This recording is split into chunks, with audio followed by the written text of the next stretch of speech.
అదే RTV app వార్తల్ని క్షణాల్లో చదివే అవకాశం ఉంటుంది. ఒక న్యూస్ పేపర్, ఒక టెలివిజన్ ఛానల్ మీ చేతుల్లో ఎప్పుడూ ఉంటాయి. భారతీయ జనతా పార్టీ చేసినటువంటి కరోనా అంటే 10 సంవత్సరాల నుంచి అధికారంలో ఉంది.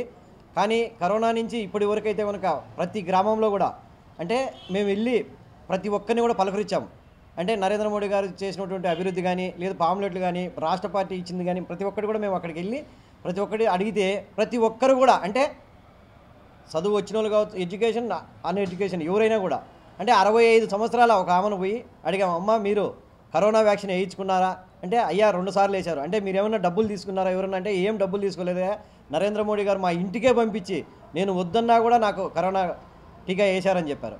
అలాగే ఇంకొక పెద్ద ఆయన దగ్గరికి వెళ్ళి అయ్యా మీకు ఏమైనా బియ్యం ఏమైనా వస్తున్నాయంటే కేంద్ర ప్రభుత్వం అయ్యా నరేంద్ర మోడీ గారు ఇచ్చే బియ్యం 5 రూపాయలు అని 5 కేజీలు బియ్యం అంటే ప్రతి మనిషికి 5 కేజీలు బియ్యం అంటే మీ ఇంట్లో ఎంతమంది ఉన్నారయ్యా అని అడిగాను నేను. 5 మంది ఉండయ్యా, ప్రతి నెల 25 కేజీల బియ్యంను మాకు ఉచితంగా ఇస్తున్నారు.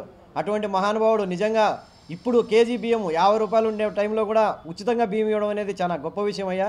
మేమైతే ఇప్పుడు కూడా నరేంద్ర మోడీ గారికి ముఖ్యమైన విషయం ఏంటంటే రామ మందిరం గురించి తెలియని వాళ్ళు చిన్న పెద్ద అని తేడా లేదు. ప్రతి ఒక్కరికి కూడా నరేంద్ర మోడీ గారి వల్లనే రామ మందిరం నిర్మాణమైంది, నరేంద్ర మోడీ గారు ప్రధానమంత్రిగా ఉండడం వల్లే ఇది సాకారమైందని చెప్పి ప్రతి ఒక్కరు కూడా చెప్తున్నారు. అంటే నిజంగా భారతీయ జనతా పార్టీ చేసినటువంటి అభివృద్ధి కానీ భారతీయ జనతా పార్టీ చేసినటువంటి పథకాలు కానీ ప్రతి ఒక్కటి కూడా ప్రజలకు చేరుతున్నాయి. కాబట్టి నిజంగా కూడా మేమందరం కూడా చాలా సంతోషిస్తున్నాం ఈ విషయంలో. ఎందుకంటే మేమేమనుకున్నామంటే ఈ పథకాలు అందుతున్నాయా లేదా, వీళ్ళందరికీ తెలుసా లేదా అనే ఉద్దేశంతోనే ముఖ్యంగా ఈ ప్రోగ్రామ్ను పల్లెకపోదామనే ప్రోగ్రాం తీసుకోవడం జరిగింది. నరేంద్ర మోడీ గారు మూడోసారి అధికారంలో కేంద్రంలో రావాలని, అలాగే ఆంధ్రప్రదేశ్లో ఒక్కసారి భారతీయ జనతా పార్టీకి అవకాశం ఇవ్వాలని చెప్పి మేము అందరినీ కూడా కోరుకుంటున్నాం. మీ ముఖంగా అందరికి కూడా ఒక్కసారి భారతీయ జనతా పార్టీని ఆంధ్రప్రదేశ్లో అధికారంలోకి తేవాలని చెప్పి మీ ముఖంగా మేము అందరికీ తెలియజేసుకుంటాం.